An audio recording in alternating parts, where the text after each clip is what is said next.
17 octobre, donc je pense que cette date vous dit quelque chose.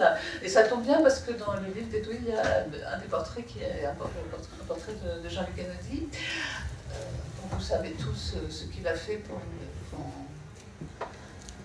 qu'on connaisse l'histoire et des disparus du 17 octobre 1961. Alors je vais peut-être être un peu agressive. Beaucoup de gens qui me connaissent dans la salle, ça ne va pas les étonner. Dans ce chapitre, disons, de se tenir droit, se termine par une allusion au métier d'homme de Jean-Luc Kennedy et Élie Kagan. Donc moi je tique toujours, quand je vois le mot homme, je me demande toujours si c'est neutre ou pas. Donc en français il n'y a pas de neutre, hein. Si vous dites homme c'est masculin.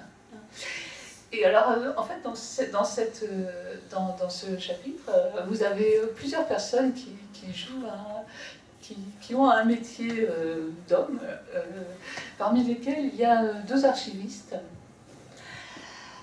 des archives nationales qui ont aidé, qui ont témoigné pour Jean-Luc Kennedy au procès que Papon lui a intenté en diffamation. Et parmi moi j'en connaissais une, enfin je ne l'ai pas connue personnellement, donc, et justement ça tombe bien, c'était une femme. Donc je vais citer son nom maintenant puisqu'il n'est pas dans le livre. Je m'excuse. Elle s'appelait Brigitte Lenné, puisqu'elle est morte depuis. Et moi, je l'ai rencontrée parce que je travaillais sur d'autres morts, les morts de la semaine sanglante en mai 1871, donc à la fin de la Commune. Et il se trouve que Brigitte Lenné, si je la retrouve, elle est là. Elle a écrit un article en 2001, donc après avoir été sanctionnée pour le procès Papon et Nodi, elle a écrit un article qui s'appelle La semaine sanglante, mort enregistrée dans le 20e arrondissement. Donc elle est archiviste, et puis vous savez, les disparus, c'est pas exactement comme ceux du 17 octobre, mais au bout d'un moment, c'est des disparus. Mais au bout d'un moment, il y a la famille qui réclame, et puis on finit par produire des actes de décès sur ces gens-là. Et donc il faut aller les chercher dans des registres qui sont à des endroits où on ne sait pas. On ne sait pas que ça va être là. Ça va être 4 ans après, 5 ans après. Donc elle a fait cette recherche-là, et je trouve que c'était vraiment très intéressant. Et là aussi, elle a fait son métier de femme. Et puis j'ai une autre. Ça va, je peux continuer? Bien sûr, bien sûr. J'ai une autre rencontre avec enfin, j'ai eu beaucoup de points de rencontre dans ce livre, mais j'en ai une autre avec deux personnes qui sont, deux des portraits qui sont dans le livre, c'est François Maspero et Charles Péguy. Alors, c'est à propos d'un autre livre que je n'ai pas écrit, qui porte le titre « C'est la nuit surtout que le combat devient furieux », qui est un très beau titre, qui a une phrase de l'auteur de ce livre, qui est une jeune femme qui s'appelait Alix Payen, infirmière fourriériste dont parlait Christine tout à l'heure. Alors, c'est une ambulancière pendant la Commune de Paris. Donc, je m'éloigne pas. Pas du tout. C'est une ambulancière pendant la Commune de Paris, donc elle est là, et puis elle écrit à sa mère. Donc, au jour le jour. Bon, d'abord, c'est une très bonne écrivaine, et puis en plus, elle raconte des choses très intéressantes sur Elle est avec un bataillon qui fait la guerre contre les Versaillais qui attaquent Paris, et donc elle envoie des lettres où elle raconte ce qui se passe. Et en fait, c'est le seul témoignage qu'on ait sur cette guerre avant la semaine sanglante. Donc, c'est très intéressant. Ces lettres ont été publiées par Charles Péguy dans la quinzaine en 1913, je crois. Depuis, on les a oubliés. Aucun historien ne cite ce texte, qui est le seul témoignage sur la vie des bataillons pendant cette guerre. C'est une femme. Ça disparaît complètement jusqu'en 1980, où François Maspero publie un livre qui s'appelle Mémoire de femmes, Mémoire du peuple, et dans lequel il inclut une partie de ses lettres. Voilà, on se retrouve en 2020. Et moi, avec les éditions Libertalia, on republie ce livre. Et puis, je passe mon temps à dire que c'est le seul témoignage qu'on ait sur cette guerre, et que c'est un livre important, en plus un beau livre. Et voilà, et je pense que dans 50 ans, dans cette salle peut-être, quelqu'un aura publié ses lettres, et puis parlera de cette histoire qui commence avec Péguy, qui continue avec Maspero, qui se conclut pour l'instant avec Libertalia et moi. Voilà, donc dans le livre d'Edoui, donc il est question, il y a un des portraits qui est le portrait de Maspero, et un autre qui est le portrait de Charles Péguy. Bien sûr, Edoui fait le lien aussi entre Péguy et Maspero, il n'est pas sans savoir qu'il y a un lien. Mais bon, je suis contente de pouvoir en parler. Voilà, j'ai fait mon devoir. Je vais passer la parole à Elias. Ouais.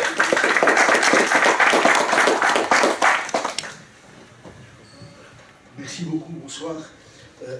C'est un très beau livre. Et j'avoue, quand je l'ai reçu, mon sentiment a été que bon, j'allais relire un certain nombre de portraits que j'avais déjà lus, plus d'autres que je n'avais pas encore vus. Et immédiatement, le sentiment qui m'a pris quand j'ai commencé à regarder ce livre, c'est que ce n'était pas un ordre, une séquence de 12 personnages, c'était un groupe avec une forme de groupe et une unité multiple au sein de ce groupe. Et ce qui m'a le plus plu au départ, et déjà sur la couverture, qui est la politique sensible. Je crois que c'est ce concept qui est le pivot de ce travail. Et je crois que c'est une forme supérieure du politique, cette histoire de l'aborder à travers la politique sensible. La politique sensible étant aux antipodes des sensibleries, mais étant quand même un rapport aux choses très peu courant chez les politiciens, ou en tout cas ceux qui s'occupent de politique. Et je pense que c'est un des fondements du livre, et c'est ce qui m'a fait penser que ça n'est pas 12 portraits, c'est autre chose. Et c'est pour cela que ce livre n'est pas une recollection d'éléments déjà publiés. Il y a également un fait très, très, très intéressant. Ça, je le savais, je n'ai pas joué à celui qui rencontrait du Plenel ce soir. Et il y a un art du portrait assez formidable qui se déploie tout du long du texte. On a donc 12 portraits, 12 figures, et qui sont autant de registres qui font l'unité de ce groupe. Et ces registres, précisément, et c'est ce qui est la force de cette démarche, c'est que l'unité du groupe est faite sur cette variété, et non pas sur les éléments communs partagés. C'est pour ça qu'il est très intéressant dans le choix des personnages, puisqu'on a avec Rosa Luxembourg un peu les préludes, la lutte de cette femme fantastique, mais en même temps l'avènement du nazisme, glissant les poèmes, l'engagement anticolonial de François Maspero, Élodie d'Algérie, et Zola de la défense pour les juifs, et lui en faisant un écho après un livre qui est pour les musulmans. Trotsky, non pas le fascisme, mais l'anti-stalinisme est très très clair également dans et puis Benjamin, un personnage très cher à mon propre cœur, puisque ça fait des années que je fais l'aller-retour vers Portbou, et pour constater parfois avec consternation que les admirateurs de Benjamin ont créé un lieu de pèlerinage, et je constate que Benjamin, un juif, est devenu une forme de saint chrétien. Il n'y a qu'à regarder ce qui se passe autour de la tombe. Mais ce qui est magnifique, c'est que la tombe est vide, comme vous le savez, mais ça, c'est une autre histoire. Donc, il y a tout cela. Mais il y a un personnage qui m'a beaucoup intéressé. C'est un personnage contre lequel j'avais beaucoup d'idées préconçues, qui viennent du fait de ma scolarité. J'ai été scolarisé dans une école de jésuites, qui portait Péguy au nu, mais alors qui en faisait un personnage tellement détestable que jusqu'à très récemment, je n'ai même pas voulu regarder cet homme. Cet homme, je le détestais, puisque tous les vendredis saints, dans cette église, plongé dans le noir, un jésuite nous lisait d'une voix haletante, un clou, 2 clous, 3 clous, nous l'avons crucifié, nous l'avons cloué. Et toute l'école sortait dans un état de culpabilité absolument qui a fait que j'ai détesté cet homme pendant de longues années. Et après, il y a 2 amis, 2 très grands amis, celui-ci et un autre qui n'est plus avec nous, qui est Daniel Ben Saïd. Je me disais quand même, des gens comme ça ne peuvent pas s'intéresser à à ce type. Il doit avoir quelque chose que moi, je n'ai pas saisi. Et là, je ne vais pas parler de Peggy, que je commence à saisir, mais d'une phrase qu'Edwy utilise dans le portrait de Peggy. Penser contre soi-même. Je pense que c'est une chose fondamentale pour toute forme pour aborder les choses. Penser contre soi-même peut être saisi de façon tout à fait mécanique et idiote, comme une forme schizophrénique, c'est-à-dire on se dédouble, on a deux pensées antagoniques. Il ne s'agit pas du tout de cela. Penser contre soi-même, c'est être à la fois en soi et face, pas contre, face à soi. Et je dois vous avouer que pendant que je travaillais un peu sur cette idée, la clé m'est venue de Miles Davis.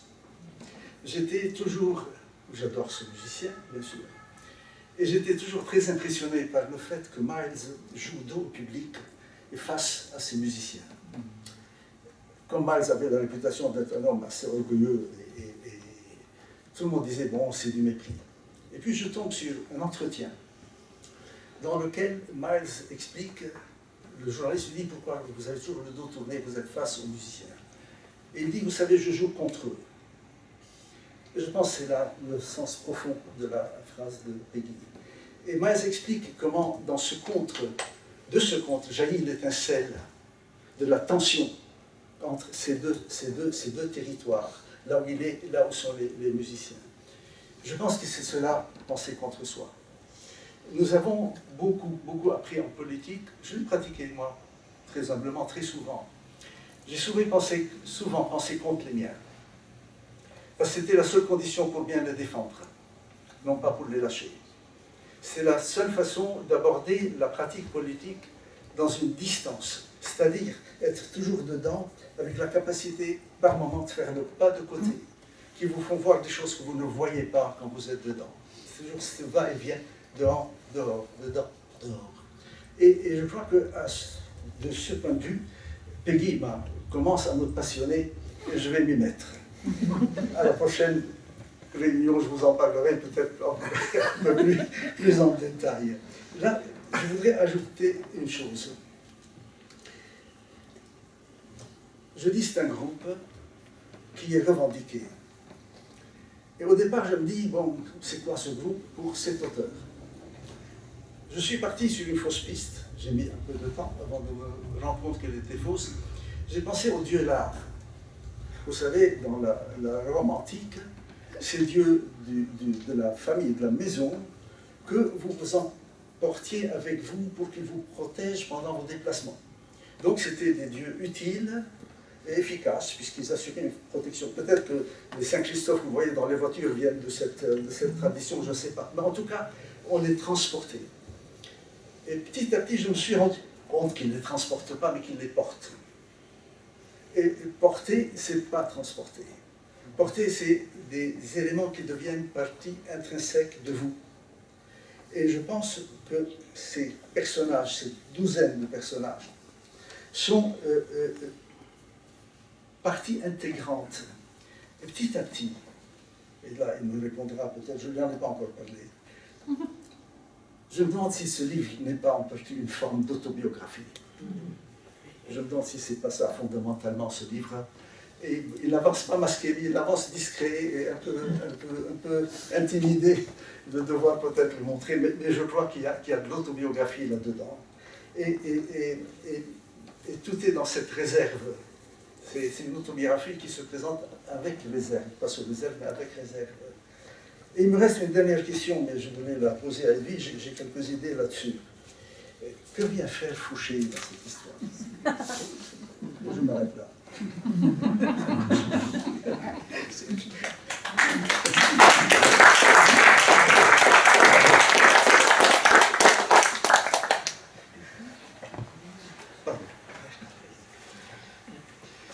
Bonsoir à toutes et tous et merci à la Maison de l'Amérique latine et à son directeur ami François Vitrani d'avoir permis cette rencontre ce soir.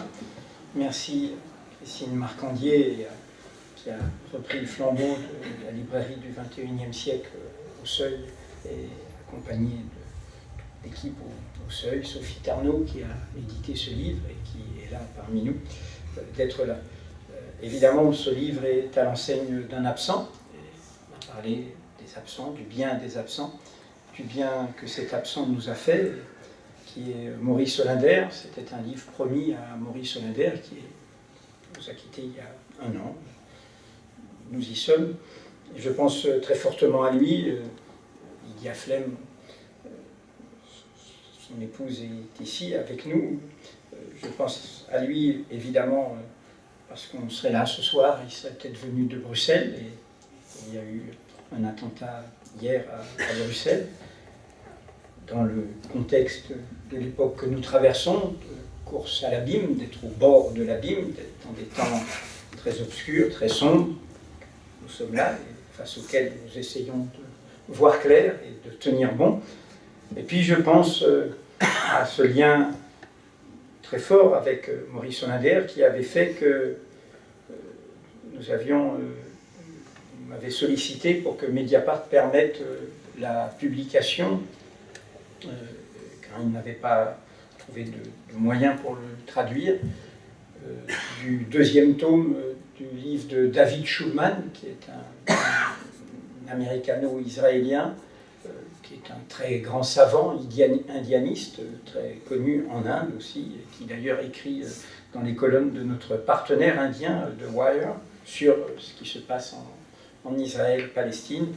Et David Shulman a fait un mouvement de bonne volonté, gandhiste, juif, arabe. Le nom Taayush vient de l'arabe, contre la colonisation, pour la paix, et avec les moyens de ce qu'on peut faire.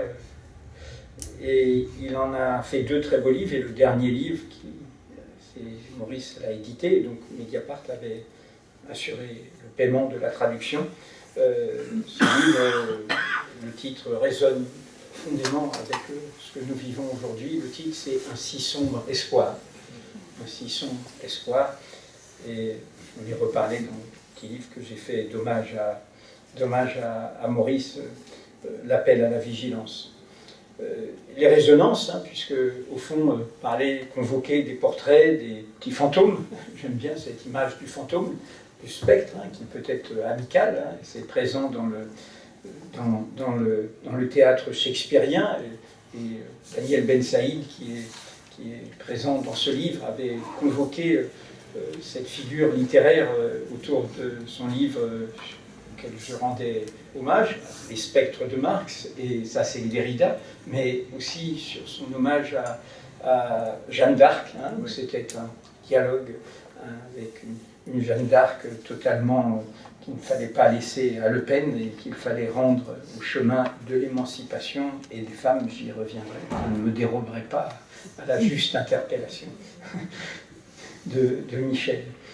L'autre résonance, c'est évidemment la date. La date, c'était la date possible ici même.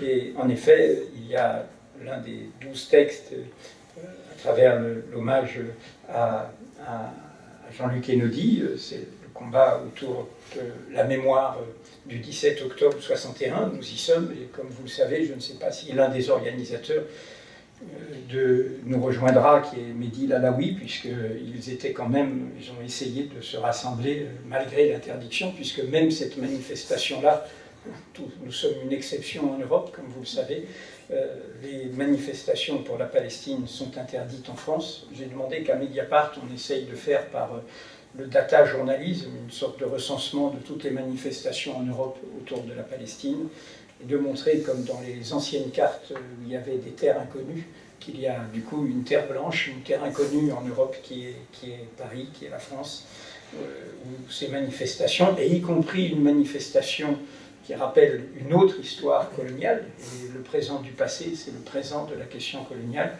a été interdite ce soir.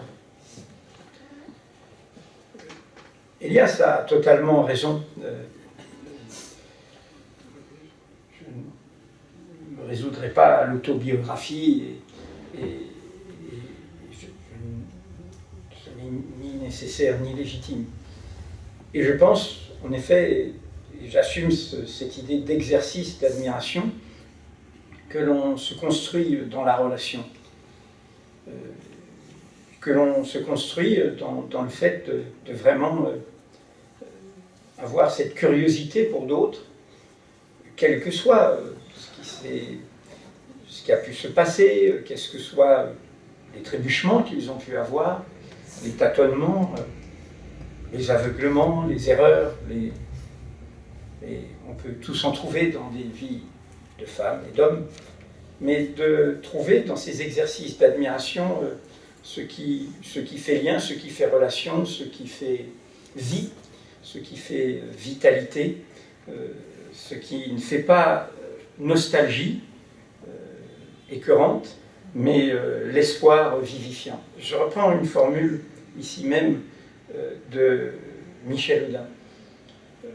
Michel Audin est ici parce qu'elle est écrivaine, parce qu'elle est, j'y reviendrai, mathématicienne, mais elle est l'auteur aussi d'une vie brève, qui est un livre, et probablement le livre sans pareil sur Maurice Audin, un autre absent, parlait de la tombe vide, le cénotaphe de Walter Benjamin, et il y a au Père Lachaise un autre cénotaphe, qui est celui de Maurice Audin, donc le père de Michel, dont le frère est décédé il y a peu.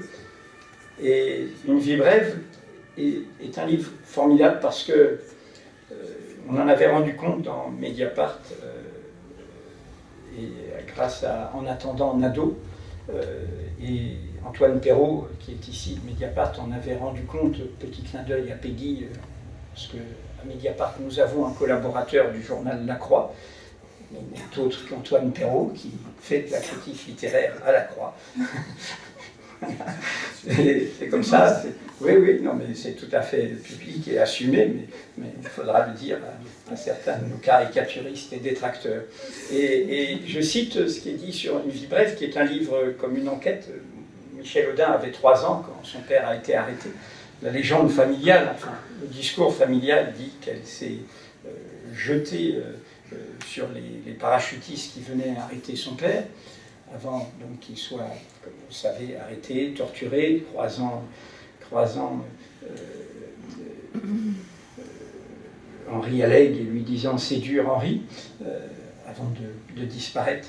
Et ce texte qui est publié parlait du fait qu'il y a un rapport pour moi entre cette réserve, cette distance, la rigueur. Le métier de journaliste suppose pour moi quelque chose qui est de l'ordre de la rigueur, de la contrainte.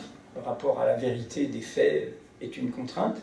Et la contrainte, c'est un mot qui est au cœur de ce que fait Michel Audin, parce qu'elle est à la fois mathématicienne et comme écrivaine, elle est à l'Oulipo. Et l'Oulipo, qui est créé par, entre autres, par Georges Perec, qui a fait l'éloge de la contrainte dans tout son travail littéraire jusqu'à faire La disparition. Vous le savez, ce roman qui est construit sur le fait qu'une voyelle, le E, ne doit pas être là, et ce n'est pas n'importe quelle voyelle, y compris dans l'histoire personnelle juive de Georges Perec.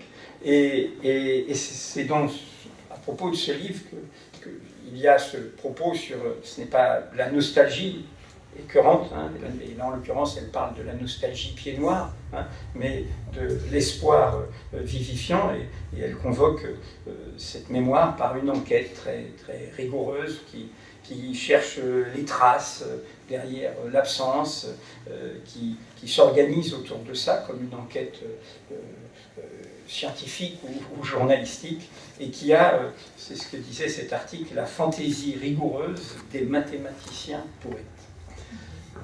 Je voulais dire ça à Michel, et dire aussi, ce qui rejoint, et du coup je vais revenir sur l'autoportrait et Peggy, qu'il y a, c'est nul hasard si c'est Michel Audin qui a fait la préface à la réédition d'un très beau livre qui est de la nièce de la philosophe Simone Weil et de la fille du mathématicien André Weil, Sylvie Weil, qui s'appelle Chez les Weil, et qui est au fond, qu'est-ce que c'est en temps obscur, hein, d'avoir un peu de tenue, ce qui est le propos de ce livre et ce que résume son titre, qui n'a pas été trouvé par moi, mais par Hugues Jalon, le patron des éditions du Seuil, qui a vu cette constance un peu de se tenir droit, ce qui est dit à propos Rosa Luxembourg, où je termine le texte en disant dans ce moment obscur, l'assassinat de Rosa Luxembourg et 5 ans avant l'assassinat de Jaurès sont les deux meurtres qui,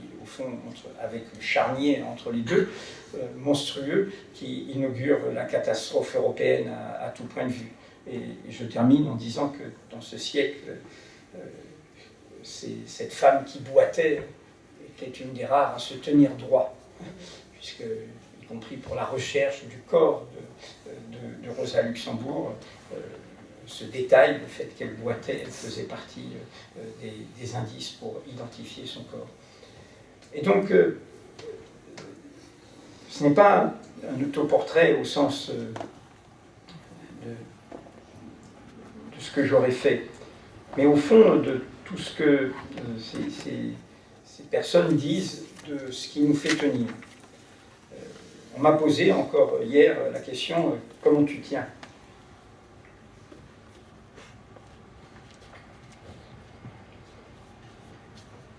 Le métier, tel qu'on le défend, fait qu'on est souvent attaqué, caricaturé, comme une poupée vaudou, je dis, avec ce sentiment, et c'est un point que nous avions avec François Maspero, le dernier entretien qu'il a fait, c'était à Mediapart.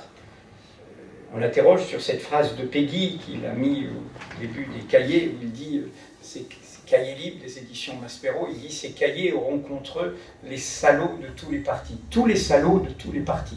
C'est une phrase de Peggy que reprenait évidemment François dans son dreyfusisme de principe et qui était celui de la lutte anticoloniale comme Vidal-Naquet et d'autres. Et à un moment, on l'interroge sur tous les coups qu'il a pris et puis sa rupture avec le monde d'édition. Et du coup, ça nous a permis de découvrir le formidable écrivain publié au Seuil qui est Maspero et formidable traducteur comme toi dans plein de langues, de plein de langues. Et François a dit dans cet entretien à Mediapart, parce que c'était des conversations qu'on avait, il dit « Edoui a l'habitude de dire que le journalisme est un beau métier mais une sale profession. Je pense pareil, l'édition est un beau métier. » Alors je dis ça parce qu'il y a encore eu un épisode, et il ne peut pas être là, et j'aurais bien aimé qu'il soit là, ce week-end, de cabale de ce métier autour de... ou pour salir Mediapart, pour atteindre Mediapart, pour atteindre notre travail, on a essayé de salir mon petit-fils, qui est une belle personne dans la presse, en relayant des calomnies policières à son sujet. Je dis ça parce que voilà, c'est aussi ça que j'ai voulu dire dans ce livre, c'est comment, et ne vous étonnez pas, mes amis savent que je fais partie des hommes qui pleurent et qui ne cachent pas leurs émotions, et ce n'est pas faiblesse. Et ce qui est au cœur de ce propos, c'est cela, c'est qu'est-ce qui fait que l'on tient, qu'est-ce qui fait que non pas, on prétend être le juste, le vrai, on peut trébucher, je le redis, on peut se tromper, mais qu'est-ce qui fait que l'on tient, que l'on fait face. Et je voudrais, Michel, toujours vous convoquer, désolé, j'avais prévu mes antisèches, mais je ne vais pas me dérober parce que vous m'avez donné l'occasion de le rappeler en 2008, le 2 janvier 2008, quand vous avez répondu à une décoration qui vous est tombée du ciel à Nicolas Sarkozy. C'est 2009. J'ai noté 2008, mais vous avez peut-être raison. Oui, c'est 2009, vous avez raison, c'est en bas, d'ailleurs, 2 janvier 2009, c'est la rigueur incarnée. Voilà. Et présentant votre lettre, je disais, face à l'imposture, ces simagrées et ces mensonges, il suffit parfois d'être soi-même, de ne pas biaiser, de ne pas faire le malin. Ça, c'est une allusion à Peggy. Le monde moderne, c'est le monde qui fait le malin. De ne pas jouer au plus fin, tout simplement de rester fidèle à quelques principes, à certaines valeurs, à d'anciens repères. En voici un exemple, symbole de tranquille fermeté, et c'était ce que vous représentiez par votre réponse à ce président, alors même que le chemin n'avait pas été encore accompli de la reconnaissance à travers Maurice Audin de tous ces absents et de tous ces crimes commis. Donc, au fond, voilà, c'est plus l'idée d'une ligne qui a permis, par les occasions de ces textes qui ont été toujours provoqués à part deux d'entre eux, qui sont celui d'Hommage à Édouard, qui est paru dans Mediapart, et celui pour Daniel, qui sont liés à des décès, à des adieux. Celui pour François Maspero était publié de son vivant, et donc c'était pas des textes simplement d'hommage comme cela, funéraires ou d'adieu. C'était des textes faits dans la vitalité du vivant et de demandes et de suggestions. Il y a, et je continue le lien avec les mathématiques, il y a un texte qui pour moi fait l'unité du propos de ce livre, que je cite en introduction, et Elias y a fait allusion, et c'est ce qu'Elias incarne pour moi dans le moment actuel, avec d'autres, et je remercie Leïla Chahid d'être présente et de nous accompagner ce soir, d'être de ces personnes qui tiennent bon, qui pensent contre eux-mêmes et qui, pour être avec les leurs, disent aussi la vérité aux leurs. Je vous recommande l'interview d'Elias à Mediapart, ce week-end. Au fond, derrière cette question de politique sensible, il y a cette question qui nous a toujours taraudé et qui est au cœur du débat de l'opposition de gauche au stalinisme, qui est au cœur des débats sur la corruption de la social-démocratie, qui est au cœur des débats sur les indépendances et la trahison des espérances des indépendances. La question d'une politique éthique.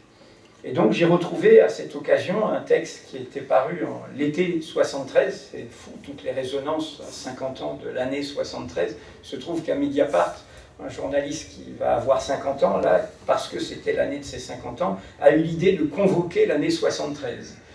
Romaric Godin, et on a fait toutes sortes d'articles sur les résonances de l'année 73 comme un passé plein d'à présent, et on le voit jusqu'à cet écho dramatique avec la guerre du Kippour et l'attaque, et avec évidemment la dimension de crime tout à fait discutable, pour le moins, et condamnable, du mode d'action choisi par le Hamas, en ne se contentant pas de cibles militaires et en frappant des cibles civiles dans les kibbutz et dans cette fête près de Gaza. Et ce texte, son initiateur est un mathématicien qui est au cœur de l'histoire politique et personnelle de l'héritage de Michel Oudin, et qui est au cœur de ces batailles de l'éternel dreyfusisme. C'est Laurent Schwartz, qui était le directeur de thèse de Maurice Audin. C'est Laurent Schwartz qui dirige le jury in absentia sur la thèse de Maurice Audin. Et c'est Laurent Schwartz qui, en 1973, dans le moment de tous les excès de l'après 68, de nos propres excès pour certains d'entre nous, fait ce texte qui est signé par plein d'autres et qui est comme une sorte de manifeste éthique et qui est pour moi une boussole aujourd'hui plus vive que jamais, comme une lumière à l'instant du péril, dans des temps obscurs, qui est un texte qui discute, qui prend de front cette question du fait qu'au fond, la fin ne justifie jamais les moyens. Ce sont les moyens qui déterminent la fin. Et que si des moyens qui oublient cette question éthique peuvent sembler efficaces sur le moment, ils finissent toujours par corrompre la fin. Et cela vaut évidemment pour les dominants, pour les puissants, qui ne sont que dans un court terme de réaction, qui ne peut produire que d'autres catastrophes. C'est évidemment ce qui s'est passé après le 11 septembre, c'est ce qui est en train de se passer avec la réaction du pouvoir israélien, et ce qui est au fond la question du bilan de la projection de l'Occident sur le monde et de la question coloniale, de la façon dont nous avons continué à léguer au monde une logique de puissance qui est une logique de court terme, de prédation, et qui ne peut que produire et reproduire la catastrophe, car c'est bien le problème éthique que nous avons devant nous avec ce qui se joue depuis 75 ans. Il y a eu un crime incommensurable commis en Europe, par l'Europe, la destruction des Juifs d'Europe, la Shoah, le génocide.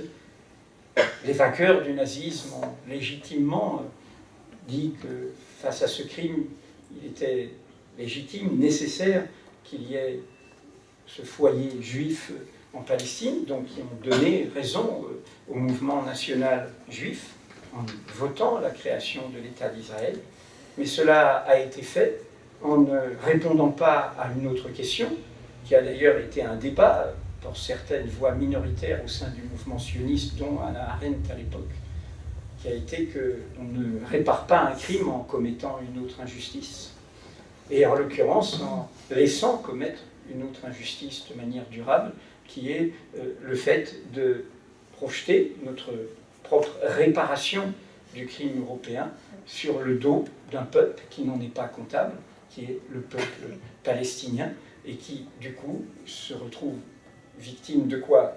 D'un fantôme que nous avons projeté sur le monde, qui est la persistance de la question coloniale. C'est pour ça qu'il y a un très beau livre avec des textes traduits par Elias et une autre traductrice, qui est La Palestine comme métaphore, hein, des textes de Mahmoud Darwish. Pour moi, la question palestinienne est une question qui va bien au-delà des questions concrètes et compliquées. On ne va pas débattre du bilan de l'autorité palestinienne, du Hamas, de l'idéologie tout à fait qui n'est pas la nôtre de ce mouvement islamiste et des conséquences pour sa propre population, y compris à Gaza, s'il y avait des élections, le Hamas serait contesté, nous le savons tous. Et nous savons tous tout le cynisme qu'il y a eu derrière tout ça, la façon dont Israël a joué le Hamas pour diviser le camp palestinien contre le camp laïque, contre le camp de l'OLP. Mais nous avons, nous, je parle nous, l'Europe, nous, l'Occident, comme création, non pas géographique mais politique, comme disait Édouard Saïd, nous avons légué, à travers notre indifférence, notre façon de ne pas vouloir regarder l'entièreté, de tourner la tête, eh bien, nous avons légué un poison au monde, qui est le poison persistant de la question coloniale, hein, par lequel se rentre l'idée d'une hiérarchie des humanités, d'une hiérarchie des civilisations, et qui entraîne les meilleures personnes, hein, qui crée forcément des réflexes de fermeture, de clôture, d'emprisonnement dans la communauté, hein, de fermeture sur les siens pour ne plus voir l'autre. Hein. Il y a un très beau poème de Mahmoud Darwish traduit par le poète, je maintiens, le poète Elias Sambar, c'est « Pense aux autres ». Hein. C'est un très très beau, c'est le refrain, « Pense aux autres, pense aux autres ». Et c'est Mahmoud Darwish qui le dit, qui lui-même vivait comme une contrainte d'avoir été enfermé, réduit à la cause palestinienne, alors qu'il est d'abord un immense poète, le plus grand poète de langue arabe. Et donc cette question éthique, j'y reviens, vaut pour les puissants. C'est-à-dire qu'on ne peut pas partager les choses, on ne peut pas parler du droit international sur l'Ukraine et ne pas le penser sur la Palestine. Et dans ce cas-là, ça se paye. Ça se paye, et ça finit toujours par se payer, et plus ça tarde, plus ça se paye de la pire des façons, de la façon la plus monstrueuse. Je pourrais faire écho à cela maintenant en passant dans le camp des dominés. Il est évident que cela vaut pour les dominés, c'est-à-dire que les dominés, si la fin ne saurait justifier les moyens, eh bien, en se révoltant légitimement, en résistant légitimement à une oppression, ils doivent revendiquer une morale supérieure. Ils ne peuvent pas imiter l'agression, sinon ils se discréditent eux-mêmes et ils rentrent dans un combat infernal. Il y a eu un formidable exemple de tout ça dans l'histoire des résistances, c'est évidemment l'ANC. Et c'est ce qu'a fait profondément Mandela. Il n'était pas le seul, mais l'ANC comme mouvement politique, c'est peu rappelé, mais l'ANC, dans les années 80, a fait des attentats contre les civils. Comme il y a eu à Alger, et nous savons combien ce fut une déchirure pour celui qui fabriquait les bombes, qui était membre du Parti communiste algérien ayant rejoint le FLN, et qui fut une très grande et belle personne, et un médecin ici à Paris, Daniel Timsit, qui a fabriqué les bombes qui ont été déposées dans des lieux civils à Alger, le Milbar, et qui ont évidemment été au cœur de comment... fait ce détour, comment la terrible répression de la bataille d'Alger et l'aveuglement français a évidemment servi au sein du mouvement national algérien, sa militarisation, l'assassinat dans la foulée d'Abdel Ramdan par ses frères, par les siens, et du coup ce qui s'ensuit sur les conséquences de la nature du régime algérien. Et donc l'ANC avait eu la force, le contexte politique et géopolitique international n'était pas le même, de publier son autocritique sur ces attentats contre des civils. Et de marquer un acte public qui allait inaugurer tout ce qu'allait faire Mandela par rapport, quels que soient les drames de l'Afrique du Sud aujourd'hui, sur la nation arc-en-ciel, sur la question de principe, sur le fait de ne pas voilà. Et c'est cette force-là qui rejoint la question de l'identité-relation, c'est l'Ubuntu, c'est cette histoire de vérité-réconciliation. Les causes peuvent amener, il n'y a aucune guerre juste, il n'y a aucune guerre totalement juste, il n'y a aucune guerre totalement propre, mais il y a des causes justes. Il y a des causes justes, et dans ces causes justes, on peut être amené à des dilemmes éthiques, et on doit les affronter et les dire. Donc, je faisais un détour par l'actualité qui n'est pas présent de cette manière dans le livre, mais pour revenir à ce texte qui est de 1973 et qui posait cette question, et qui nous la pose.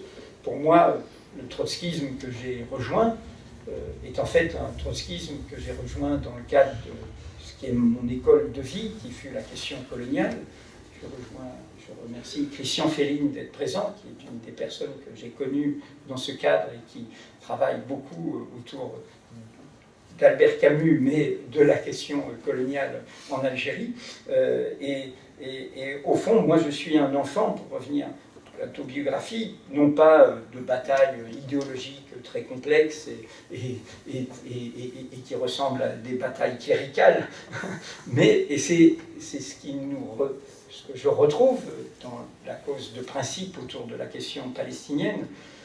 Je suis de cette histoire qui est que penser contre nous-mêmes, un seul crime, surtout s'il est officiellement reconnu, la phrase de Peggy dans notre jeunesse par rapport à la bataille de l'affaire Dreyfus, c'est-à-dire surtout si notre propre État, notre propre nation, notre propre armée, notre propre drapeau le légitime, eh bien, il disait, il disqualifie tout un peuple. Et on doit se dresser contre lui, et c'est ce qu'ont fait les Dreyfusards. Et pour nous, la question coloniale, c'était cela. Et c'était cela qui faisait qu'aussi, nous, une fois les indépendances acquises, nous nous dressions contre des pouvoirs qui la confisquaient, qui torturaient, qui imposaient le parti unique et qui emmenaient à nouveau les peuples. Ce sera une histoire éternellement répétée que cette question éthique. Donc cette question d'une politique morale, d'une politique éthique, pour moi, n'est pas du tout une question mièvre, n'est pas une question d'idéal abstrait et qui ne serait pas, encore une fois, réaliste. Je pense que le réalisme est de ce côté-là, que l'efficacité de ceux qui pensent que la fin justifie les moyens, eh bien, c'est eux qui préparent d'autres catastrophes, et que les principes sont de ce côté-là, et qu'il faut tenir toujours bon sur les principes, et qu'aucun affolement, qu'aucune passion ne légitime de s'égarer sur les principes. Il y a, allant présenter ce livre en terre d'extrême droite, dans l'arrière-pays niçois, j'ai trouvé un livre que j'aurais dû, si je l'avais lu avant, citer, et qui est d'une très belle personne qui est décédée en sauvant des enfants qui n'étaient pas les siens et en se noyant, Anne Dufour-Mantel, qui s'appelle « Puissance de la douceur ». C'est aussi une soignante, une thérapeute, et c'est un formidable livre où tout est en résonance de ce que j'ai essayé d'écrire, où elle explique combien il y a une force de la douceur, et combien la douceur elle est insupportable à d'autres, parce que la douceur provoque de la violence, car elle n'offre aucune prise possible au pouvoir. Dostoïevski, Melville, Hugo, Flaubert ou le Tolstoï de maître et serviteur lui font opposer à l'injustice sa force insaisissable, de sorte qu'elle condamne aux yeux des hommes celui qui l'incarne. Du prince Mouchkine au vagabond de Hamsoun, ceux qu'on a appelés les innocents ne se savent pas porteurs d'une douceur qui les voue à l'errance et à la solitude. Sa contiguïté avec la bonté et la beauté, sont deux mots-clés de l'introduction du livre, et je trouve une complice, la rend dangereuse pour une société qui n'est jamais autant menacée que par le rapport d'un être à l'absolu. Et elle parle de l'enfance qui détient l'énigme de cette question éminemment politique. Je cite Anne Dufour-Montel, qui m'aurait permis de, peut-être dans l'introduction, équilibrer ces livres, ces textes dont la collation m'a fait sauter aux yeux. Heureusement, je vis dans un collectif qui s'appelle Mediapart, qui accompagne une révolution féministe qui s'appelle MeToo, les pensées contre nous-mêmes et contre notre genre et ces millénaires de domination font que m'a sauté aux yeux quand j'ai fait cette collation et trouvé sa cohérence, eh bien que c'était pas vraiment paritaire, pour le moins. Et du coup, dans une formule maladroite que un bon ami qui présent m'a dit non, elle est encore plus maladroite, donc tu en rajoutes. J'ai dit ouais, bon bah du coup j'ai mis les deux femmes, l'une au début, l'une à la fin. Voilà, bon, voilà, mais c'est le cas. De fait, on ouvre par Rosa Luxembourg, on termine par Lila Fitchko, qui est une très belle personne, très belle résistante, celle du chemin qu'on appelle maintenant Walter Benjamin, qui va de Banyuls à Portbou. Et donc, oui, je ne peux que rendre les armes sur ce que vous avez souligné et qui fait écho à tout ce travail que nous devons continuer à faire. Je crois vraiment, pour terminer, que dans le moment actuel, nous devons nous accrocher à ça. Les passions vont nous emporter. Beaucoup de personnes que nous connaissons, un peu comme au temps de l'affaire Dreyfus, hein, où les gens ne se parlent plus, les gens sont emprisonnés.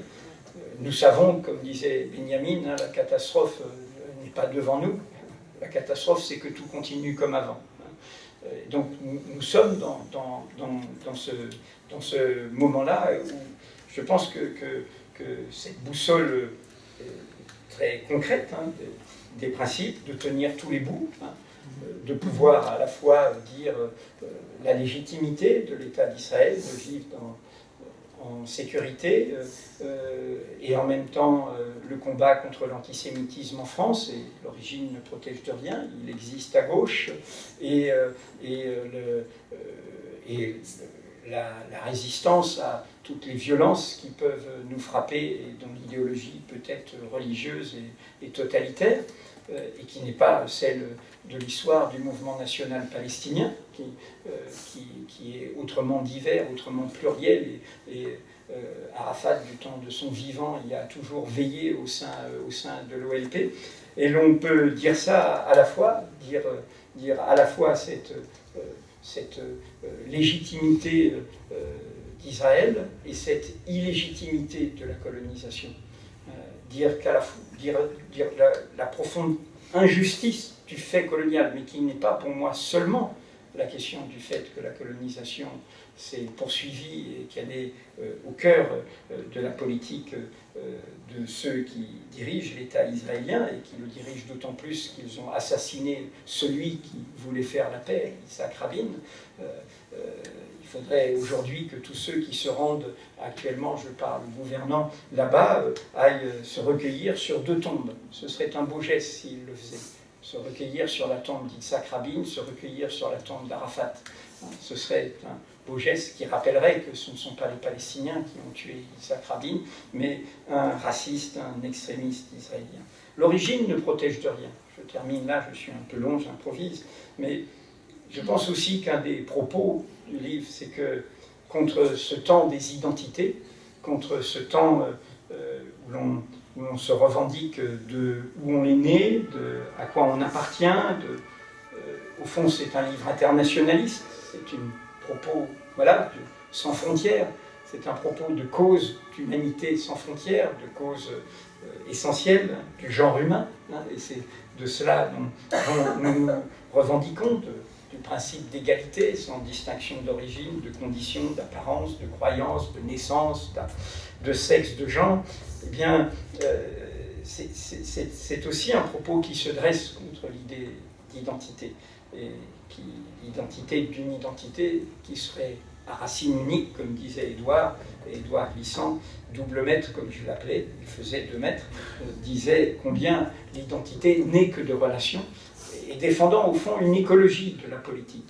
L'idée qu'une plante, elle a besoin d'humus, elle a besoin de radicelles, elle a besoin de rhizomes, elle a besoin de terreau, elle a besoin du lien avec tous les autres. Et ça vaut pour l'espèce que nous sommes, et ça vaut pour la critique de notre hubris de puissance, y compris sur la nature. C'est ça, ce message de cette écologie, de la fragilité, de la précaution, de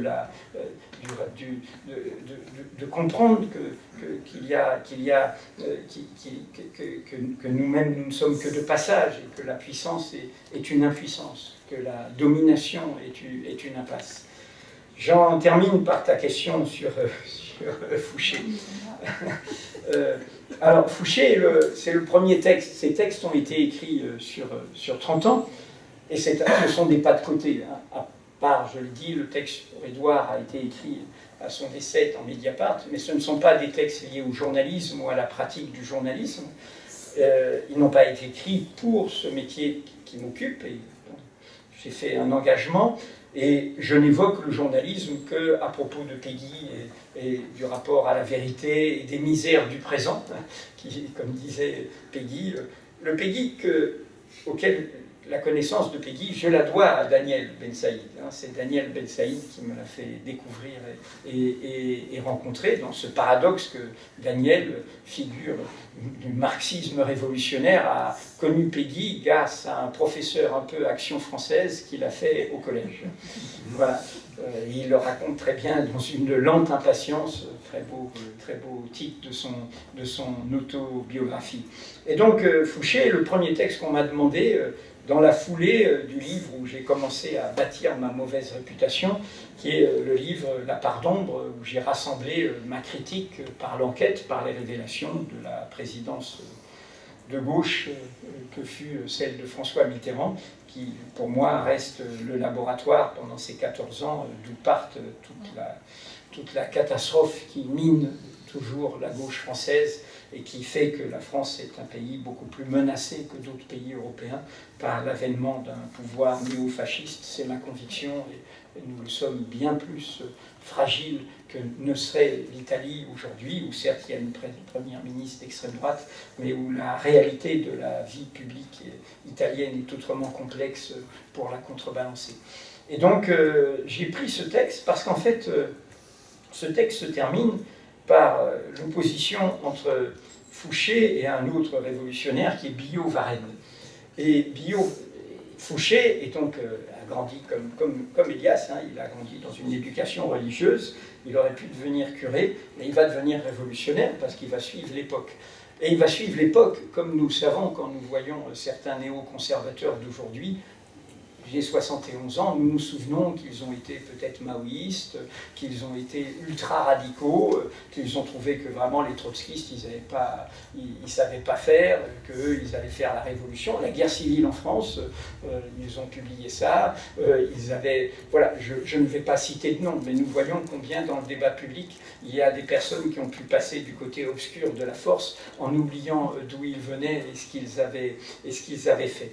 Et donc Fouché, en fait, c'est un personnage qui vaut mieux que toutes ces personnes, car il fut révolutionnaire et totalement intransigeant, commettant des crimes au nom de la Révolution, notamment à Nevers et à Nantes aussi. Et puis il a voté la mort du roi, il fut un régicide totalement radical, robespierriste, mais il a senti le vent tourner, donc il fut de la chute de Robespierre, et il était déjà au cœur de la découverte de la question de ce qu'il a appelé la haute police, c'est-à-dire faire de la police non pas simplement un lieu de bas renseignement, mais de renseignement qui permet de faire de la politique.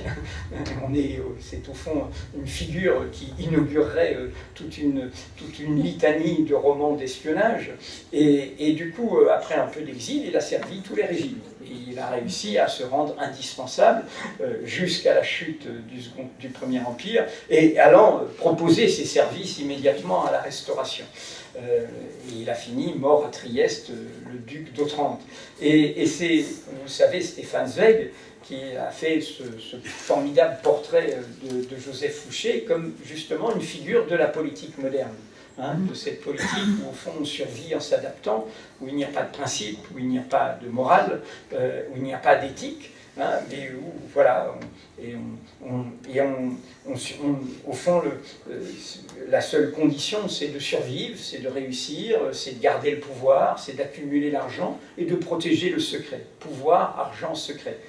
Vous avez, mine de rien, dans ces trois mots, il y a un portrait dont vous n'avez pas parlé, qui est le seul vivant présent dans ce livre, qui est Roberto Scarpinato, le procureur antimafia, qui est aujourd'hui sénateur de la République italienne, qui est la grande figure hein, de la lutte contre la mafia en Sicile, mais la haute mafia, hein, la mafia d'en haut. Et en fait, l'article sur l'association mafieuse dans le code pénal italien renvoie à des réalités que nous connaissons en France. L'ordonnance de renvoi devant un tribunal de Nicolas Sarkozy dans l'affaire libyenne, l'article, le commentaire que donnent les juges de l'association de malfaiteurs est un copier-coller de cela. L'association de malfaiteurs comme en fait le pouvoir, l'argent et le secret. Il n'y a pas forcément besoin de cadavres, mais il y en a, mine de rien. Mais ce n'est pas le meurtre hein, qui crée l'association mafieuse, c'est cette conception du pouvoir comme garder le pouvoir à tout prix, quels qu'en soient les moyens, les calomnies, les mensonges, les impostures, accumuler de l'argent et de la fortune et protéger le secret que le peuple n'ait pas le droit de savoir, etc. Et donc, du coup, à la fin, je parle de Billaud-Varenne qui a accompagné la chute de Robespierre, qui s'est dressé contre cette dictature du comité de salut public, devenue la dictature d'un seul homme, parce que Robespierre a été renversé par une assemblée, sa dictature était une dictature d'assemblée, et Billaud-Varenne, néanmoins, est resté, lui, il s'est dressé contre Robespierre, comme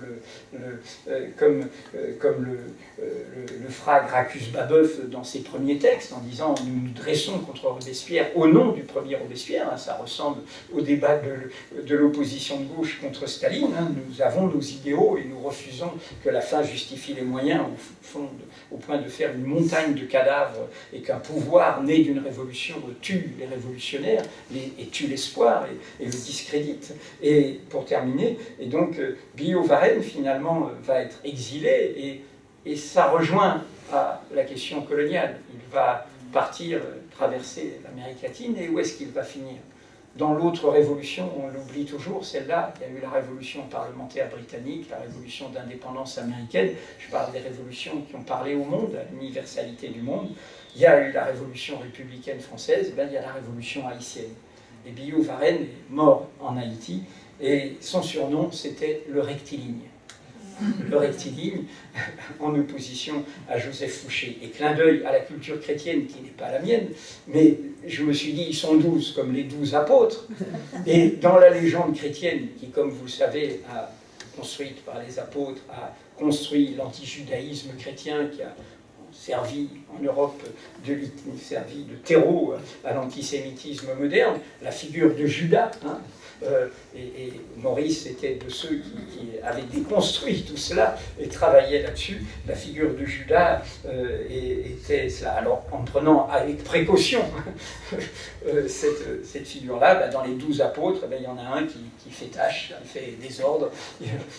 Il est là. Pardon, j'ai été beaucoup trop long, mais je voulais rendre hommage à Michel. Sur Elias, je ne vais pas m'étendre sur l'hommage parce que c'est-à-dire tous ceux qui suivent ce qu'on fait à Mediapart, et puis on est amis, on peut le dire, voilà, on est complices, et vous savez, quand les temps sont durs, je vais toujours voir Elias. Et quand c'est dur, c'est difficile par moments, puis les misères du présent fait que vous ne pouvez pas vous échapper si facilement, vous pouvez vous confronter, etc. Et je vais voir Elias. Et là, celui qui, depuis une éternité, depuis qu'il est né à Haïfa, a toutes les raisons de désespérer. Il dit, je vais te raconter une histoire. Et il a une particularité, Elias, c'est qu'il commence à rigoler de son histoire avant de vous la raconter. Et donc il y a un rire incomparable d'Elias, et il commence à rigoler. Et il vous raconte, je t'ai peut-être raconté déjà. Et je l'écoute, même s'il l'a raconté déjà 20 fois. Tout va bien. C'est le meilleur soignant. Il ne faut pas raconter l'histoire qui vont comparer.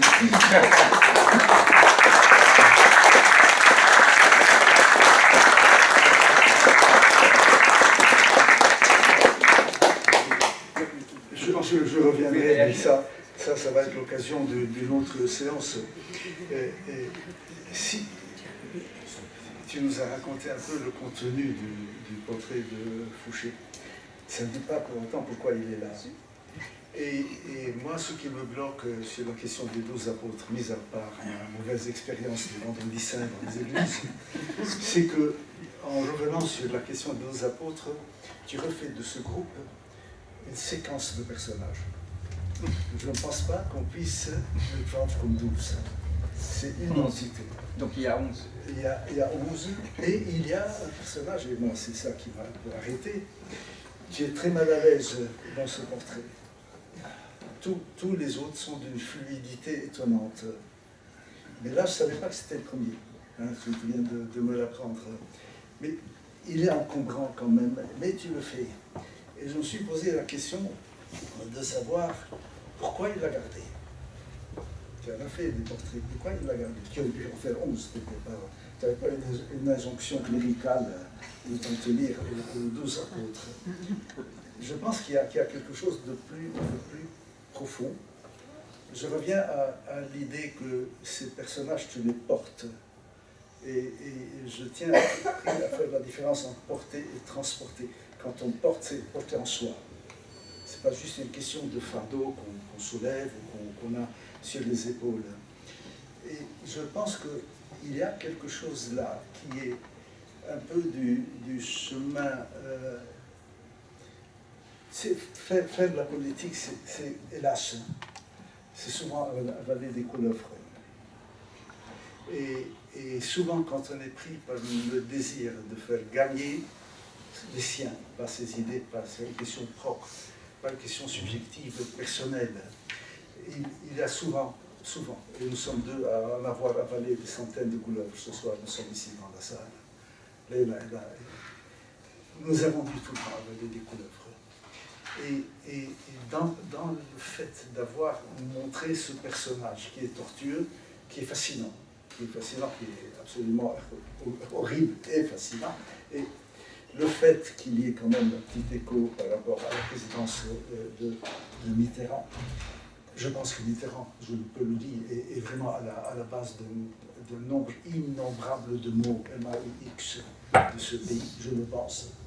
Et il y a quelque chose dans ce personnage,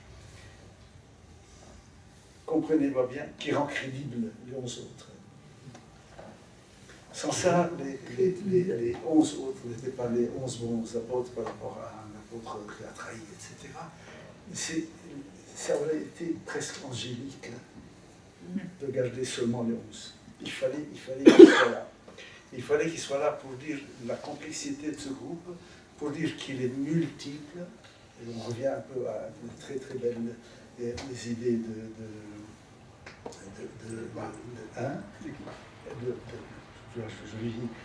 notre poète, glissant cette multiplicité dans le 1 qui est fondamentale. Et je crois que, heureusement que ce personnage est là, qui est détestable, qui est peut-être moins bien peint que les autres, c'est lui qui fait la crédibilité du groupe. Sinon, on tomberait dans juste une succession.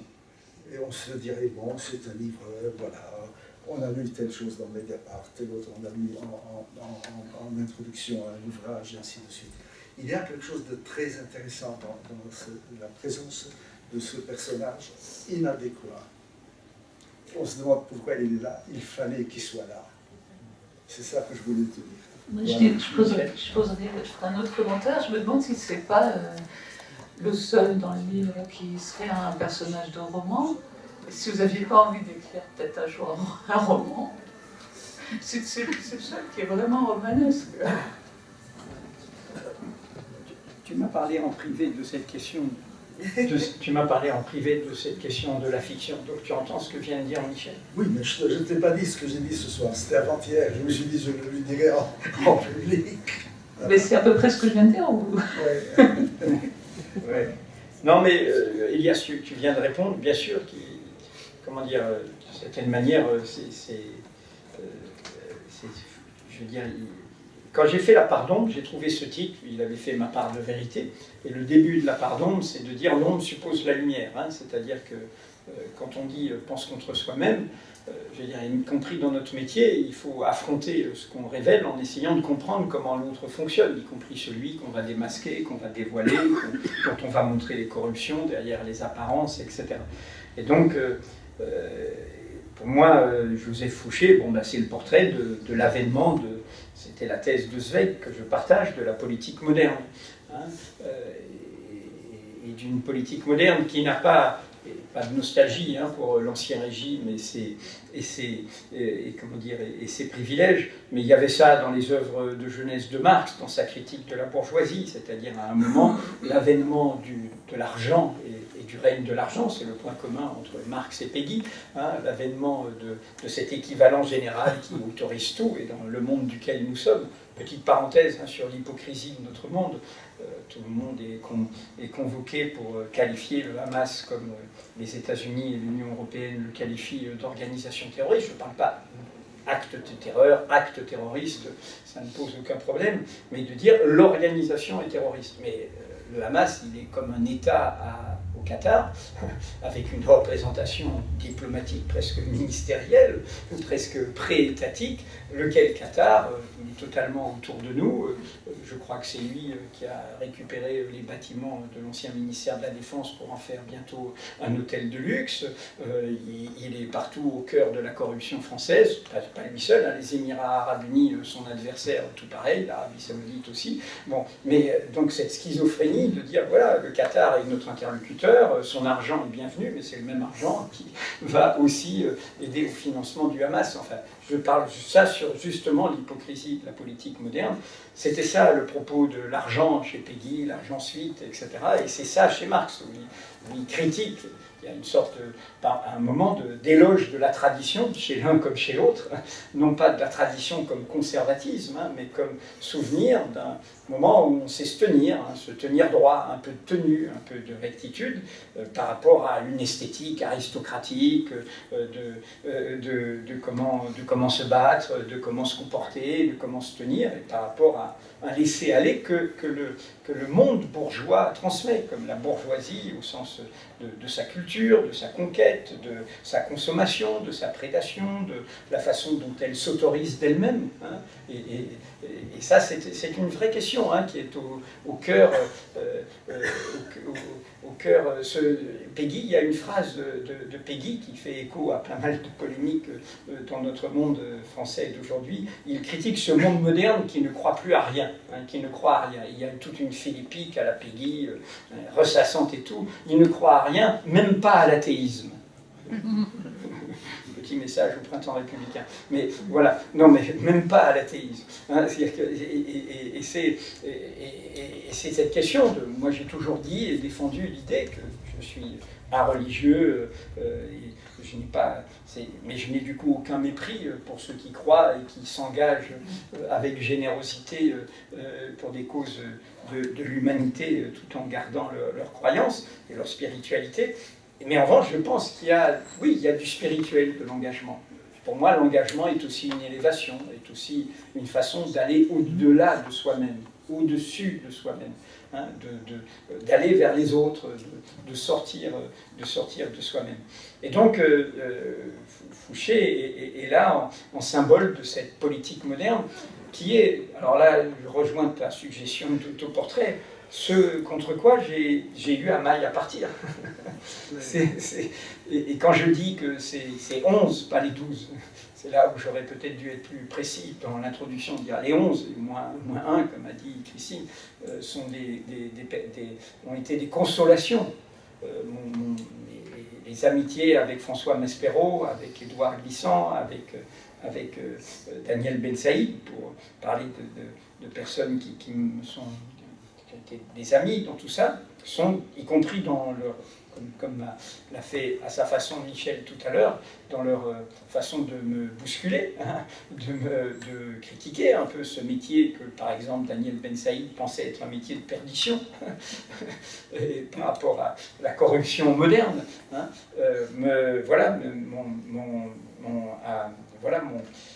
m'ont accompagné dans ce que nous vivons encore à Mediapart. Dieu sait si c'est encore pire que nous imaginions, cet effondrement médiatique. Michel, vous vouliez quand même dire quelque chose? Non, c'était juste sur Fouché, personnage de roman. Non, c'était juste sur Fouché, personnage de roman. J'avais pas grand-chose d'autre à dire sur vos personnages. D'accord. Mais il y a d'autres personnages de romans. Lisa Fitko est un sacré personnage de roman. Il y a même une série qui a été faite autour de toute l'histoire avec Varian Fry et tout. Et elle, le couple d'ailleurs, Hans Fitko, etc., c'est un personnage de roman. Bon, il y a du romanesque quand même dans l'histoire de Benjamin, y compris avec cette sacoche, la sacoche, et puis l'histoire du tableau, qui est d'ailleurs au musée de Jérusalem, l'ange de qui? Un ange de l'histoire, qui a été sauvé par Georges Bataille. Et puis bon, je pense que, je ne sais pas ce que dira la vie, mais il y a du romanesque chez Daniel Ben Saïd, il y a sacrément du romanesque dans l'œuvre d'Édouard Glissant, qui est quand même un très grand romancier aussi, et qui en a enfanté d'autres, Patrick Chamoiseau et bien d'autres. Donc voilà, oui, si vous voulez dire qu'il y a une part d'obscurité qui est nécessaire peut-être dans l'existence des personnages romanesques, mais...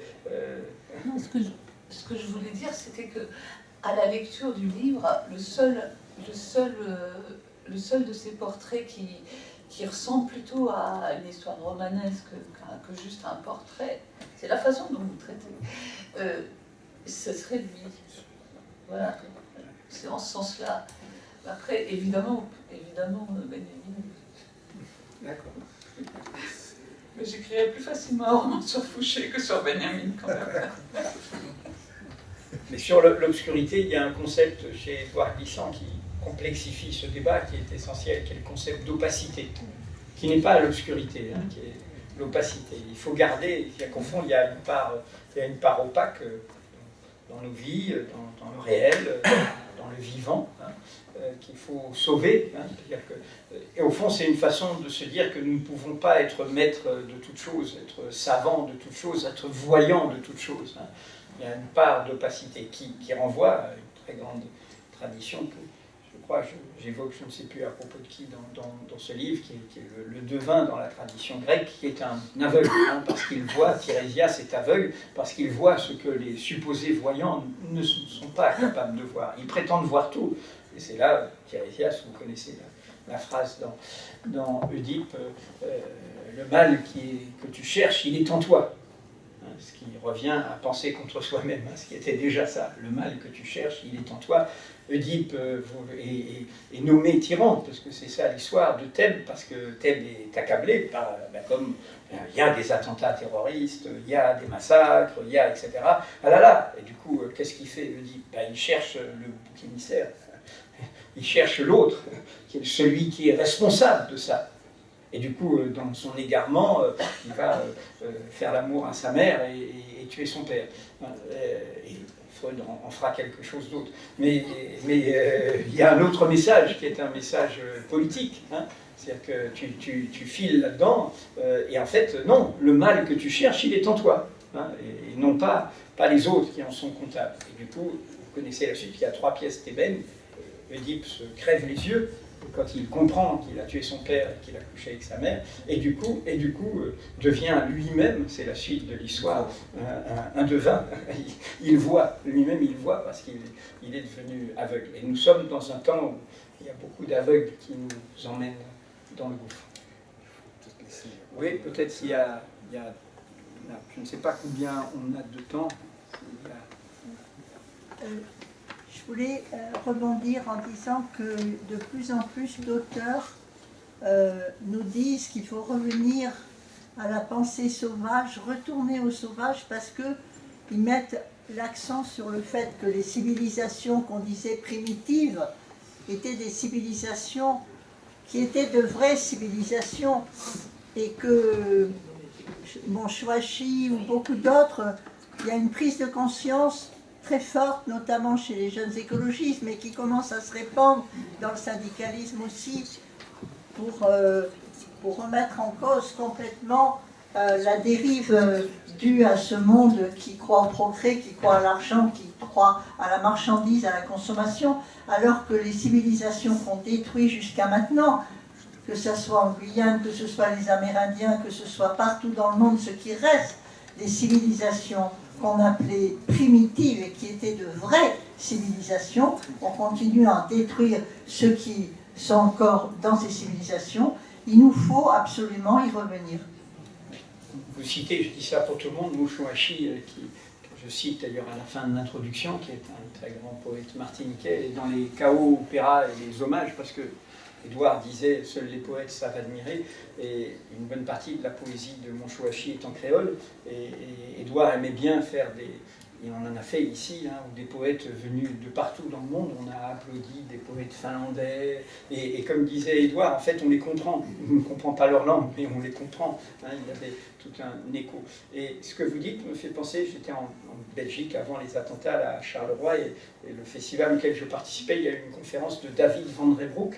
David Van Reybrouck est l'auteur de Congo, un fascinant livre, et d'un nouveau livre sur l'Indonésie, comme toujours, le fil de la question coloniale, mais ce sont des monuments, hein, ces livres-là.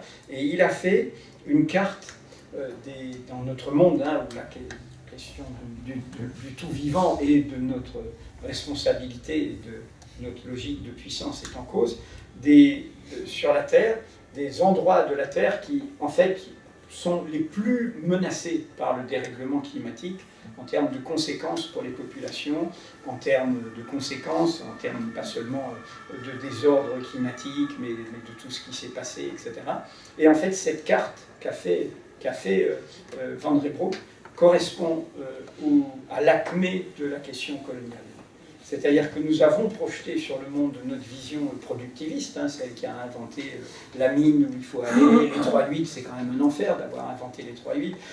Voilà, ce monde industriel de la puissance de l'accumulation que nous avons inventé comme nous avions fait notre richesse sur l'esclavage, qui est aussi cette fournaise, hein, de l'accumulation par une seule énergie qui est le matériau humain, et en le projetant sur le monde, ben, nous avons en effet tout à fait déstabilisé, détruit, massacré, contaminé des cultures qui avaient cette question de la précaution. De la précaution du vivant, etc. Et sans les idéaliser pour autant, elles avaient leurs conflits, elles avaient leurs problèmes éthiques, elles aussi, etc. Mais elles avaient cette question du fait de la conscience que nous étions une part du vivant et que nous pouvions imposer totalement notre volonté au vivant. Et cette carte est fascinante parce qu'elle lie nos questions d'aujourd'hui à l'héritage persistant. Et c'est pour ça que j'ai expliqué la Palestine comme métaphore, parce qu'elle fait vivre cet héritage persistant. Elle confronte, y compris, vous le voyez dans nos débats français, comment est-ce impossible de tenir les deux bouts, hein, de dire contre l'antisémitisme, pour la légitimité de l'État d'Israël et l'injustice, l'illégitimité radicale de la colonisation et de l'injustice faite aux Palestiniens est persistante, et de tenir tout ça, et de tenir ces deux discours, ces trois discours, ces quatre discours si vous voulez, pour bien prendre toutes les nuances de cette question, mais de ne pas reléguer comme une question annexe, et ça, Elias et Leïla qui a dû partir sont témoins, y compris dans les relations, dans les négociations, ça, combien, y compris chez parfois les meilleures volontés, c'est comme une question, c'est en clair la question coloniale, mais celui qui même anticolonialiste dans sa tête, qui est dans le camp colonial, du côté de la bonne conscience. Il se pense dans la bonne conscience. Il se pense qu'au fond, lui, il défend le droit.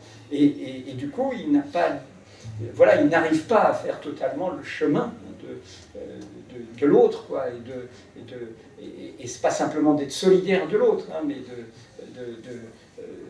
d'admettre et d'accueillir l'autre tel qu'il est, hein, tel qu'il est. Et ça, c'est enfin, moi je suis issu encore une fois de ce passage-là, hein, de cette transition-là par le cheminement familial, et au fond comment dire, les petits cailloux de ce chemin du livre, c'est ce qu'ils essayent de transmettre.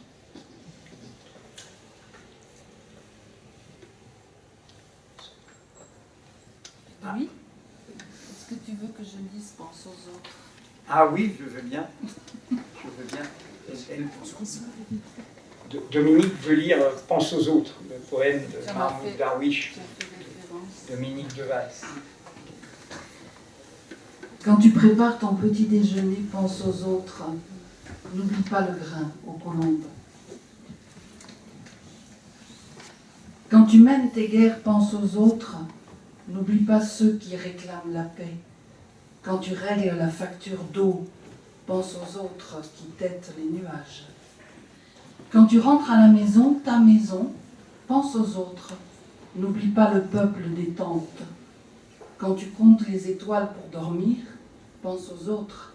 Certains n'ont pas le loisir de rêver. Quand tu te libères par la métonymie, pense aux autres qui ont perdu le droit à la parole. Quand tu penses aux autres lointains, pense à toi. Dis-toi que ne suis-je une bougie dans le noir. Voilà. Merci Dominique.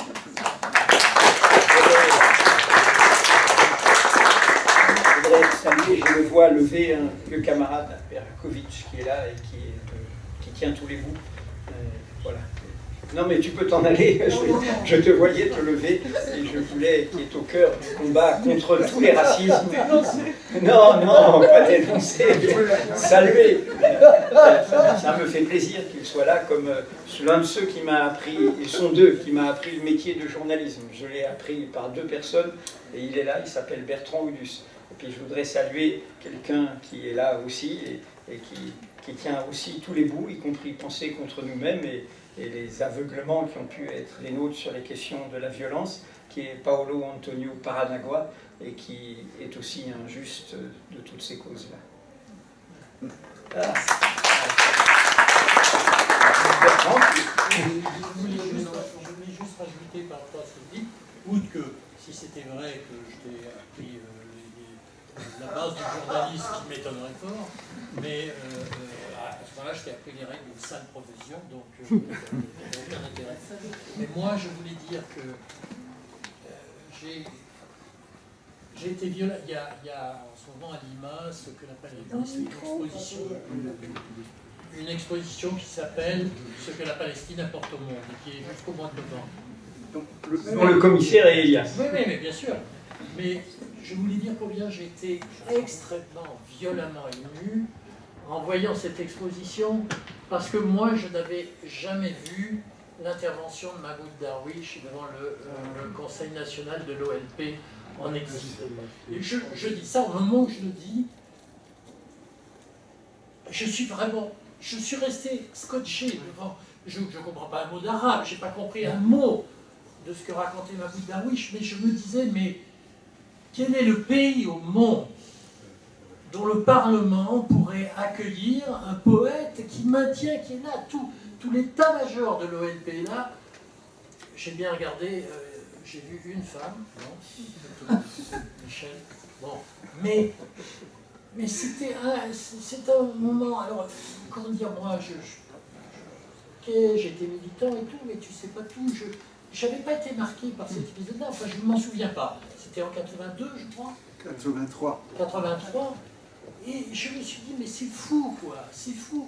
Ce pays-là a accueilli dans son Parlement, mais bon, René Char n'a jamais parlé devant le Parlement français, Paul Éluard non plus, et là, Mahmoud Darwish est là, il parle très très longuement, et il l'écoute et ils applaudissent, et tu sens une espèce d'unité comme ça qui se fait autour de cet homme, et voilà, c'était un moment éblouissant pour moi. Le reste de l'exposition est très bien. Hein.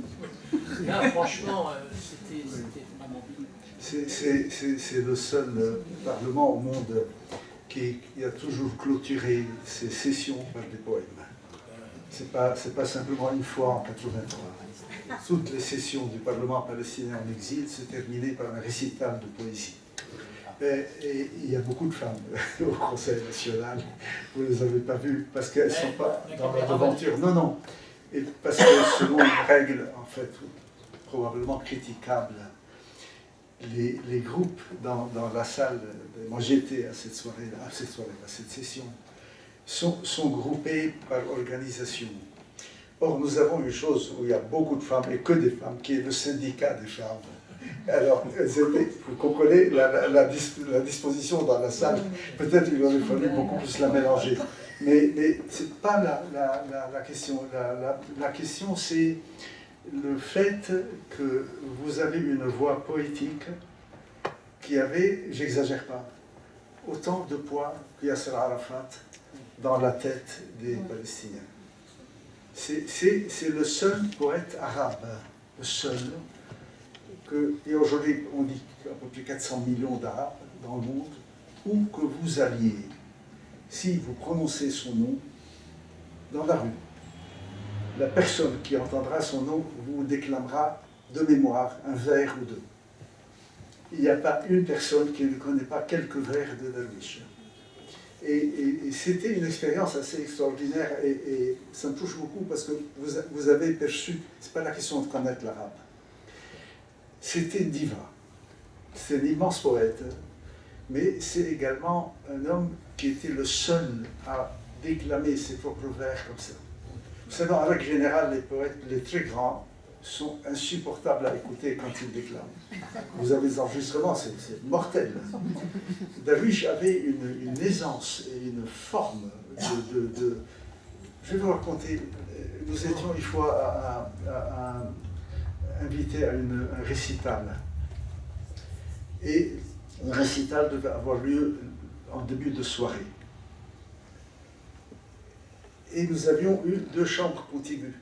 On nous avait dit reposez-vous et l'après-midi, bon, le soir. L'après-midi, je l'entendais déclamer. Et puis quelqu'un applaudissait. Quand nous sommes sortis pour aller à la salle, je lui ai dit écoute, tu étais en train de déclamer tes poèmes. Il m'a dit oui, oui. C'était en fait les poèmes qu'il allait lire le soir. Qu'est-ce qu'il était en train d'applaudir? Il m'a dit c'est moi. Je lui ai dit ça veut dire quoi chez toi? Il m'a dit, tu sais, je sais les moments où la salle applaudira. Et ça faisait partie de la répétition. Je vous donne ma parole, la salle applaudit exactement à ces endroits où moi je l'entendais applaudir l'après-midi. Donc pour vous dire, il y avait un art de la déclamation magnifique. Magnifique, en plus il avait une très belle voix.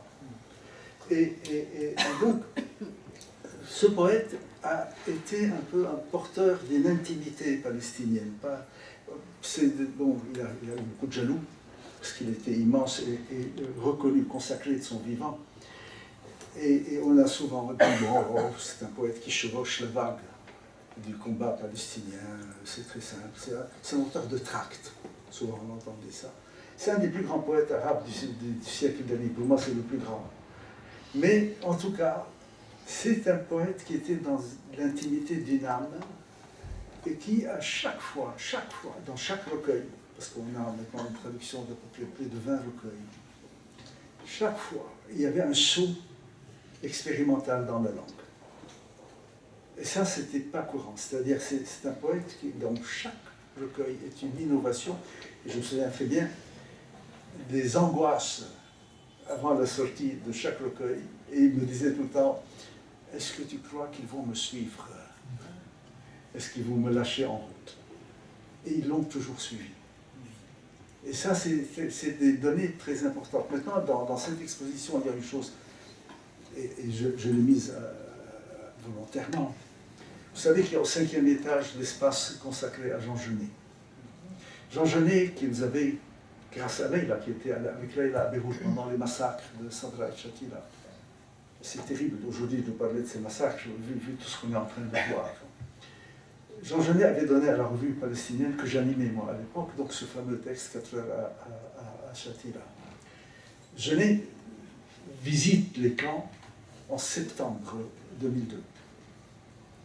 Et Genet rentre à Paris en état de choc, il fait ce texte, 82. pardon, qui raconte ce qu'il a vu. À la même époque, le Parlement qui se réunit à Alger en janvier 83, donc juste après. Et d'ailleurs, le texte de Genet, nous l'avons publié dans le numéro de janvier 83 de la revue. C'est là qu'il est paru. Darwish est en train d'écrire un poème épique, c'est celui-là, vous avez vu, d'1h20, qu'il déclame entièrement. Il s'appelle L'éloge de l'ombre haute. Et c'est un écho incroyable entre deux textes. Un texte qui est au 5e étage, d'ailleurs Albert est là, c'est Albert qui est le commissaire de l'exposition Genet Albert Dich à Lima, et Darwish.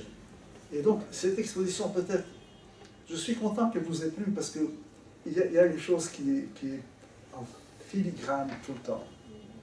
Cette exposition, qui est dans 4 salles, est pleine d'échos.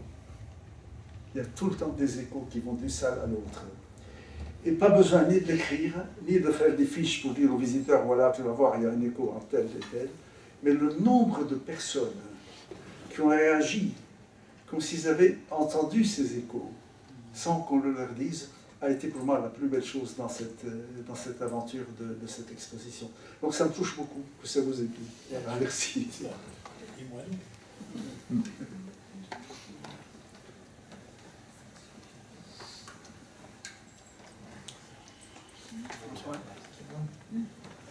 Je peux ajouter une chose, juste une chose, la question de connaître les langues.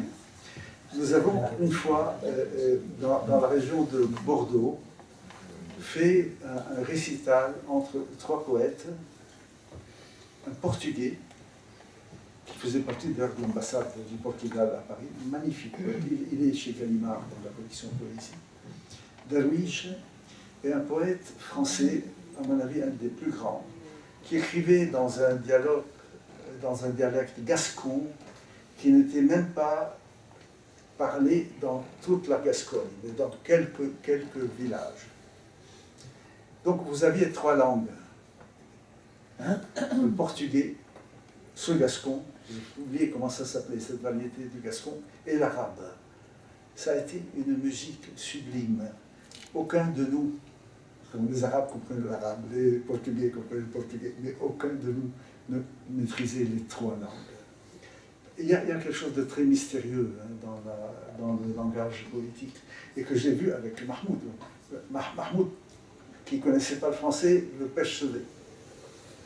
Et moi, quand j'ai commencé de le traduire, parce que c'était une histoire d'amitié, moi je ne suis pas traducteur, je n'ai pas traduit quelqu'un d'autre. Et il y avait cette donnée qui est... Il m'a dit, est-ce que tu ne veux pas essayer? Je lui ai dit, oui, si tu veux, je peux essayer. Pourquoi veux-tu que j'essaye? Nous avions des relations de complicité et beaucoup de rire. Il m'a dit, non, essaye, on ne sait jamais. Je lui ai dit, oui, il m'a dit, prends 1 ou 2 poèmes comme ça. Ça a duré 26 ans, hein, après ce laissé en question. Et essaye. Je lui ai dit, mais pourquoi veux-tu que j'essaye? Tu es déjà traduit. Il ne comprenait pas un mot de français. Il m'a dit, tu sais, quand on me lit, parce qu'il était souvent invité à des récitals, etc., je n'entends pas mes poèmes. Et ça, c'est fondamental. Et c'est avec Darwish que j'ai appris une chose que j'ai découverte, en fait. On n'écrit pas avec l'inspiration. Je crois qu'on écrit fondamentalement avec ses poumons, avec sa respiration. Et je parle d'anatomie, hein, je ne parle pas d'image et de métaphore. Quand vous voulez saisir la vraie musique d'un poète, c'est très compliqué de passer d'une langue à une autre parce que les 2 langues n'ont pas la même musique. Si vous arrivez à trouver la cadence, la séquence de ces respirations, vous tenez un beau fil. Il y aura toujours des manques, hein, il n'y a pas de traduction parfaite. Mais, et Darwish, moi, ma chance a été que, comme je le voyais tous les jours, nous étions très très amis, je savais comment il respirait. Parce que je n'avais pas cherché à savoir comment il respirait, c'était dans mon oreille. Et c'est pour cela qu'un jour, à la maison de la poésie, où il y avait un récital. Et il m'a dit, qu'est-ce qu'on va... Je lui ai dit, écoute, il y a un poème moi, que j'aime beaucoup, qui est Trêve avec le Mongol au-dessus de la forêt des Chiennes. Je lui ai dit, écoute, il m'a dit, ah, non, s'il te plaît, il est trop long, on va être antipathique. C'était son obsession toujours, de ne pas trop peser sur le public. Non, c'est trop long, c'est beaucoup. Je lui ai dit, non, j'y tiens, j'aime beaucoup ce poème. Il m'a dit, alors si tu veux, c'est des quatrains. On va les croiser. Hein. Je lirai un quatrain en arabe, tu le liras en français, je reviendrai à l'arabe, tu reviendras au français. Bon. Et la lecture a commencé. Et à un moment donné, il s'est approché de moi, pendant que moi, j'étais en train de lire. Il m'a chuchoté, il m'a dit, j'entends mon poème. Il ne connaissait pas le français. Je crois qu'il a reconnu sa respiration. C'est ça, quoi, la chose. Voilà.